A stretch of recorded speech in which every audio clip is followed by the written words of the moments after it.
Привет, друзья! Вы на канале Классика орхидейного жанра.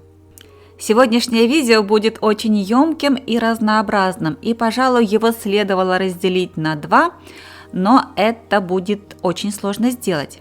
Почему? Потому что в этом видео будет приведен метод или методика очень экстремального и шокирующего лечения фаленопсиса, и в то же время я должна объяснить, почему именно этот фаленопсис я была вынуждена лечить такими экстремальными методами. Если вдруг вы в первый раз на этом канале, или если вы не допускаете даже капли воды в сердцевине или в середине розетки орхидеи, в пазухах листьев орхидеи, пожалуйста, не смотрите это видео. Видео не для слабонервных. И уж тем более не смотрите, если вы недостаточно изучили этот канал, потому что отдельные методики из общего контекста философии выращивания орхидей вырывать нельзя. Вы просто можете навредить своему фаленопсису. Итак, это видео для тех, кто знает мое отношение к воде и вообще к любым жидкостям на орхидеи, что я не боюсь этого, что я допускаю попадание воды и в сердцевину, розетки, орхидеи, и в пазухи листьев, то есть везде. И кто не боится этого. Остальные могут посмотреть первую часть видео, где я буду рассказывать об этом растении без вариантов лечения, и не смотреть вторую часть, или же закрывать глаза там, где я буду говорить это делать. Итак, друзья, фаленопсис мини-марк – это гибрид, родителями которого является первичный гибрид фаленопсис микронова и природный вид фаленопсис филиппиненсис. Зачем? Ну зачем мне вся эта информация, спросите вы? Друзья, это очень важно знать родителей гибрида. Почему? Потому что мы, глядя на родителей, особенно на те видовые фаленопсисы, которые участвуют в гибридизации, можем четко понять, какой уход и какие условия содержания нужны данному гибриду.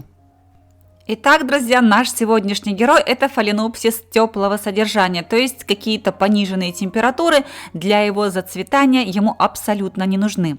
А что же нужно? А нужно ему, друзья, очень много воды. И поскольку современные орхопользователи дают своим орхидеям слишком мало воды, даже если им кажется, что это много, и поэтому этот фаленопсис в домашних условиях плохо развивается и плохо цветет. Кроме того, у растений этого сорта, купленных 2, а то и 3 года назад, были определенные генетические нарушения, то есть какие-то ошибки гибридизации, которые не давали этому сорту хорошо развиваться и хотя бы как-то расти. Нет, я не могу сказать, что абсолютно все растения не росли и не цвели. Нет, наверняка есть какие-то отдельные экземпляры, но у большинства все-таки этот сорт нормально не развивался и красиво не цвел. Мое растение появилось в моей коллекции уже около или более 3 лет назад, точную дату не скажу. Но сейчас на ваших экранах первое цветение этого фаленопсиса в моих домашних условиях. И, в общем-то, и казалось бы, все очень даже неплохо. И цветоносов много, и листовая масса красиво выглядит, но есть одно «но». И заключается это «но» в том, что растение полностью и совершенно и абсолютно отказывалось расти.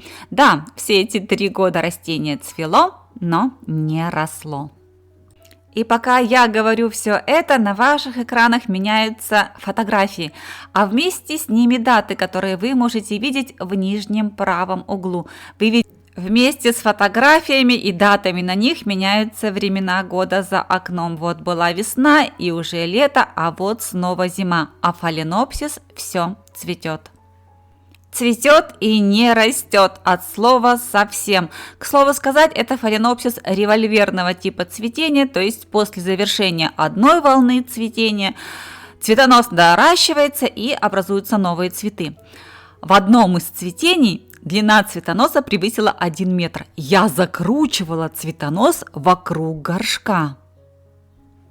Сейчас на ваших экранах кадры 2020 года, то есть 2-летней давности. Не знаю, из каких соображений, канала тогда еще и в проекте не было, но я сделала эту видеозапись. И поэтому мы сможем видеть вот что. Мы видим листовую массу этого растения, которая абсолютно не изменилась с момента покупки, и длиннющий цветонос с уже отцветшими цветами и закрученный буквально вокруг листовой массы растения. В дальнейшем на этом же цветоносе орхидея еще цвела год, а я продолжала крутить и крутить этот цветонос вокруг горшка и вокруг листовой массы. Вот смотрю на эти кадры вместе с вами, друзья, и понимаю, что техника в те времена у меня была просто на грани фантастики. Резкость не наводится от слова совсем. Тем не менее, кадры позволили нам пронаблюдать, что листовая масса орхидеи не развивается, и прежние листья не отмирают, но и новые не появляются. Наверное, с год назад я решила поставить на этом фаленопсисе крест. Такой жирный и однозначный, потому что меня такое положение дел не устраивало. Не нравятся мне такие растения. Что это такое? 4 листа 3 года подряд и ни туда, и ни сюда. Хорошо, не 3, 2 года, но тем не менее, что это такое? Где-то с год назад, после того, как я уже поставила крест, у растения из центра розетки начали расти новые листья. Друзья, эти листья сейчас нижние, после больших, и вы можете пронаблюдать их размер. Листики по 2-3 сантиметра. Неказистые, кривые, косые, даже, можно сказать, изуродованные. Но листики. Не могу сказать точно, но мне кажется, самые первые, которые были сантиметровые, а то и меньше, отсохли. И вот именно их чешуйки вы сейчас можете видеть на стволике орхидеи. Сразу после больших листьев. В общем и в целом, друзья, крест на фаленопсисе стоял, и я совершенно перестала обращать на него внимание. И по большому счету мне было все равно, как растение будет выживать и будет ли оно делать это вовсе. При этом, конечно же, я продолжала ухаживать за растением и поливала его, и опрыскивала все как всегда, но Минимарк на все мои проявления заботы о нем не реагировал. Надо отметить, что сейчас на ваших экранах кадры 2021 года, уже после начала лечения тем экстремально шоковым методом, который я придумала для этой орхидеи. Начиная восстановление таким методом, я ни на что не рассчитывала и абсолютно ни на что не надеялась. Я просто делала, лишь бы делать. Вот в этой ситуации как нельзя лучше подходит фраза или цитата «Дорогу осилит идущий». Я просто шла. Куда шла, зачем шла, но я шла. И я пришла. Пожалуй, я ни за что не показала бы этот метод вам, если бы не опробировала его потом еще несколько раз. И все 3 раза использования этого метода дали 100% положительный результат. Пришла я к этому методу после начала использования на этом канале лекарственных растений. Если вдруг вы в первый раз на канале и не знаете, то на этом канале не используются химические синтезированные препараты, удобрения, витамины, ничего. Только природные средства, только то, что подарила нам сама природа. Мы используем сок алоэ, алоэ древовидного, алоэ вера, мы используем сок толстянки или денежного дерева, или красулы. По-разному называют это лекарственное растение, мы используем сок каланхоэ. Если вы еще ничего не знаете по этому вопросу, пройдите в плейлист «Фаленопсис и вопросы по уходу» и найдите в нем видео о применении этих соков. На канале очень давно и успешно применяются соки лекарственных растений, настои из них и их любые комбинации. В данном случае использовался чистый сок толстянки, вот этого самого растения, которое вы сейчас видите на своих экранах. Толстянка, красула, денежное дерево. И выглядеть и называться это растение может совершенно по-разному. Смысл один. Сок этого растения очень благотворно сказывается на орхидеях. Берем 1 лист толстянки непосредственно с растения. Я не ферментировала этот лист, ничего не делала. Срываю с растения, мою, разделяю на 2 части. Все, кто боится, быстренько закрываем глаза и не смотрим. и начинаю выдавливать сок этого лекарственного растения или растения хирурга прямо в сердцевину ствола фаленопсиса или в центр розетки, прямо туда. Для наполнения вот этой ложбинки в центре розетки фаленопсиса мне требуется обычно 5 капель сока толстянки. Всего 5 капель сока для восстановления растения. Проводить эти процедуры можно без ограничений, сколько хватит сока. Обычно я делаю это каждый день. После того, как я использую сок, то есть уже сорвала лист, этот лист потом, остатки листа я, конечно же, не выбрасываю. Я использую все, что осталось для приготовления настоя. Для этого я измельчаю все, что осталось, и заливаю водой. Отдельное видео о приготовлении настоя толстянки тоже есть на этом канале в плейлисте «Фаленопсис и вопросы по уходу». Все эти месяцы у меня получалось этакое безотходное производство. Соком толстянки я лечила мини-марка, а настоем проливала те растения, которым требовалась поддержка. Почему я уточняла, что этот метод только для тех, кто не боится жидкости на орхидеях? Потому что вот этот сок, он остается в орхидее навсегда. То есть серединка не промакивается, а наоборот, сок впитывается внутрь орхидеи, распределяется по всем составляющим, попадает во все пазухи, стекая вниз и пролечивает орхидею изнутри. Каждая капля, буквально каждая капля этого сока у меня на вес золота, и я не допускаю, чтобы ни одна капля прошла куда-то мимо. Все должны попасть в центр розетки. Сок толстянки находится в сердцевине или в середине розетки до тех пор, пока сам не впитается или не высохнет. Все это время он оказывает лечебный эффект на фаленопсис. Процесс этого лечения длится уже 4 месяца. 4 месяца я капаю соком толстянки в сердцевину орхидеи, и орхидея не только абсолютно прекрасно себя чувствует, здорово, но и начала развиваться. Орхидея начала расти, и не только расти. Друзья, это съемки разных дней. Я постепенно снимала для вас процесс, для того, чтобы в дальнейшем, может быть, когда-нибудь показать. И вот сейчас на ваших экранах тот лист, вполне себе здоровый, красивый, ровный, гладкий, а главное твердый и с прекрасным тургором, вырос на орхидее за эти 4 месяца. Конечно, нельзя сказать, что это полноценный лист, то есть лист полноценного размера, но очень хорошо видно, что это лист даже какой-то другой структуры. Он более толстый, а главное, он торчком. Прежние листья на фаленопсисе еще с момента покупки выглядели какими-то безжизненными, будто бы все жизненные соки давно покинули их. Новый лист выглядит совершенно иначе. Ну и, конечно же, вы не могли не заметить, что за это время у орхидеи вырос и распустился цветонос. Я сейчас подробнее остановлюсь на этом моменте, потому что есть те факты, на которых нужно обратить внимание. Самые внимательные из вас наверняка уже заметили, что изначально цветоносов на фаленопсисе было 2. Но еще на самых первых неделях развития один цветонос пожелтел и засох. И вот здесь мы подходим к тем вопросам, которые по-прежнему очень часто встречаются в комментариях под самыми разными видео. Вы спрашиваете: орхидея слабая, у нее нет корней, у нее нет сил, что делать? Может быть, обрезать цветонос? Друзья, не надо ничего у орхидеи отрезать. Если орхидея что-то не потянет сама, она сумеет с этим разобраться. Вот таким простым способом она просто заберет из этого цветоноса все свои питательные вещества, цветонос пожелтеет и засохнет.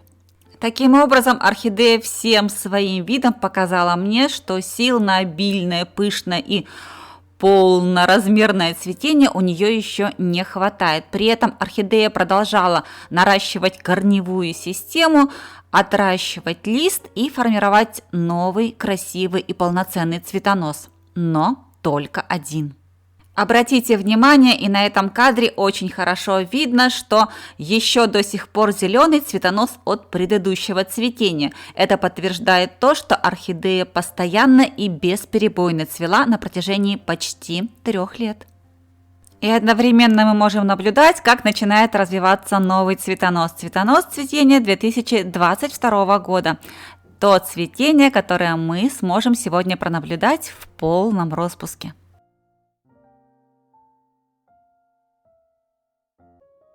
Первый цветок этого нового цветения 2022 года начал распускаться 1 февраля, а уже 2 февраля он выглядел вот так. Несмотря на то, что у растения еще не так много сил, цветонос оно сформировало достаточно длинный. Длинный и не гладкий. На цветоносе 2 ответвления. Я не возлагала особо много надежд на этот цветонос и не сильно расстроилась бы, если бы орхидея отсушила несколько бутонов. Но нет, абсолютно все до одного бутоны были выращены и распущены. Для тех, у кого нет этого сорта и кто не знает, я расскажу, что помимо прочих замечательных черт и качеств этого сорта, это растение еще и ароматное. Аромат очень нежный, манящий, цветочный, но когда цветов немного, единичное количество, то он не особо ощущается. А вот в полном распуске, когда цветов много, во всяком случае больше 10-15, аромат ощущается очень отчетливо и даже на большое расстояние. Исходя из того, что в этом цветении у меня все даты зафиксированы и задокументированы, можно сделать вывод, что если первый цветок на этом растении распустился 1 февраля этого года, а сегодня 21 марта этого же года, то уже 1 месяц и 20 дней это растение цветет. В дальнейшем я буду продолжать фиксировать все основные даты, и мы сможем с вами точно знать, сколько месяцев это растение будет с момента распуска первого цветка до момента его увядания. Сколько, так сказать, будет цвести в своем полном распуске. Ну а теперь переходим к грунту, субстрату посадки, к тем вещам, которые очень многих интересуют конкретно для данного сорта. Изначально растение не было посажено так, как растет сейчас. Сейчас у него очень влагоемкая посадка. Что это значит? Это значит, что в субстрате присутствует большое количество коко-чипсов, коко-волокна и резаного живого мха. Для посадки, как всегда, используется обыкновенный стандартный горшок, прозрачный горшок диаметром 12 см с огромным количеством вентиляционных отверстий по стенкам горшка. Еще раз хочу сказать о присутствии или отсутствии дренажа в моих посадках. В последнее время я вообще отказалась от использования какого-либо дренажа, будь то керамзит или пеностекло, ничего. В этой посадке совершенно незначительные вкрапления керамзита на дне и кремневита. Ну и, как всегда, фитиль. Фитили присутствуют практически во всех моих посадках, и я часто об этом говорю. Фитиль позволяет нам быть свободными, то есть отлучаться от своих растений на какое-то время, по крайней мере, на 2-3 недели точно. Если вдруг вы начнете спрашивать меня, а что это такое красивенькое, синенькое или зелененькое внутри посадки, внутри субстрата, то скажу вам, что это грунт для аквариумов. Такие цветные, наверное, крашеные, может быть керамзит, может быть что-то еще, что-то для аквариумов. Я купила это для украшения субстрата сверху, со временем все это перемешалось, и эти камушки оказались на дне. Итак, посадка очень сильно влагоемкая. Корни орхидеи, этого сорта не просыхают совсем никогда. Корневая система, я бы не сказала, что супер-пупер объемная, но корни есть, корни растущие, корни достигли дна посадки, и орхидея с корневой системой никаких проблем не испытывает. Более того, могу сказать, и вы это видите на своих экранах, из ствола орхидеи, то есть из стебля, растут новые корни для такого маленького фаленопсиса, то есть микрофаленопсиса с мелким цветком, вполне адекватные нормальные корни нужной и правильной толщины. Фаленопсис всем своим видом показывает, что субстрат в посадке ему нравится, и корни орхидеи прямиком уходят вглубь субстрата, а не стремятся убежать из него или от него. Это очень хороший признак, который говорит нам, что субстрат подобран верно, и орхидеи в посадке нравится. И, конечно же, в этой очень влагоемкой посадке у фаленопсиса есть сосед, и это детка каланхоя живородящего. А теперь пройдемся по сторонам света и условиям содержания. Этот фаленопсис всегда там, где светло, а точнее, где солнечно. Солнечный свет любит. Световой день, общий световой день для этого растения составляет, как и для всех моих растений, 12-14 часов в сутки. Если вдруг вы в первый раз на канале и не знаете, моя квартира ориентирована на две стороны света. Это северо-восточная и юго-восточная. Цветоносы инициируются на юго-востоке, а в дальнейшем в полном распуске мои орхидеи содержатся на северо-восточной стороне. Именно ее вы сейчас и видите на своих экранах. Сегодня 21 марта, в северном полушарии, день весеннего равноденствия, и на северо-восточную сторону в утренние часы уже поступают первые весенние радостные лучи солнца. Почему с выращиванием этого гибрида возникают такие сложности? Этот гибрид, то есть фаленопсис мини-марк, был зарегистрирован в 1992 году. Как я уже говорила, родителями этого знаменитого сорта являются фаленопсис микронова и фаленопсис филиппиненсис. В свою очередь, фаленопсис микронова – это первичный гибрид природников фаленопсиса макулата и фаленопсиса лобби. Именно от фаленопсиса лобби знаменитый мини-марк взял свою необычную форму цветка и невероятно красивую и яркую оранжевую губу. А невероятно задорные рыжие точки, конопушки на белом фоне – это заслуга, так сказать, бабушки фаленопсиса макулата. Вот такой совершенно очаровательный и милый ребенок получился у природных предков этого сорта.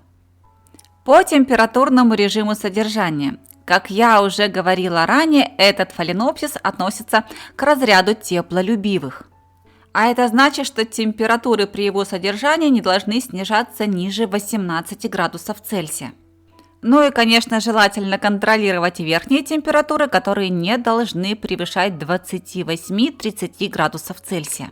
Ну и как все другие орхидеи, которые не так далеко ушли от первичных гибридов и от природных видов орхидей, этот сорт очень любит хороший воздухообмен, то есть вентиляцию и движение воздуха вокруг листовой массы. В общем, все как всегда: солнце, воздух и вода. Солнце, воздух и вода, и, конечно же, толстянка для орхидей. Вот о ней никогда нельзя забывать. Это прекрасное средство для восстановления орхидей. Сок живого дерева, сок толстянки. Друзья, вы продолжаете спрашивать под предыдущими видео, если вдруг что, Наташа, где вас можно найти? Я практически в каждом последнем видео говорю, что есть резервный канал на Яндекс.Дзен. Называется точно так же «Классика орхидейного жанра». И мы на нем очень активно общаемся со зрителями, которые уже присоединились к каналу. На Дзене к комментарию можно присоединить фотографию. И вы, друзья, продолжаете меня радовать своими результатами.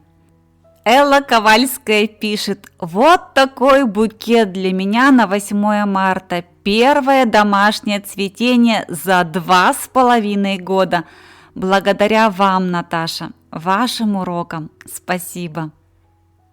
А я, в свою очередь, под этот дивный птичий щебет в день весеннего равноденствия хочу сказать спасибо вам, мои дорогие зрители, за то, что вы со мной. И вот на этой благодарственной ноте я напомню вам, что 25 минут вы провели на канале «Классика орхидейного жанра». И если вам понравилось это видео, если вы захотите вернуться на канал вновь, поставьте, пожалуйста, пальчик вверх под видео, подпишитесь на канал, если раньше вы этого не сделали, жмите на колокольчик, чтобы первыми получать уведомления о выходе новых видео, и оставайтесь со мной, ведь впереди у нас много интересного.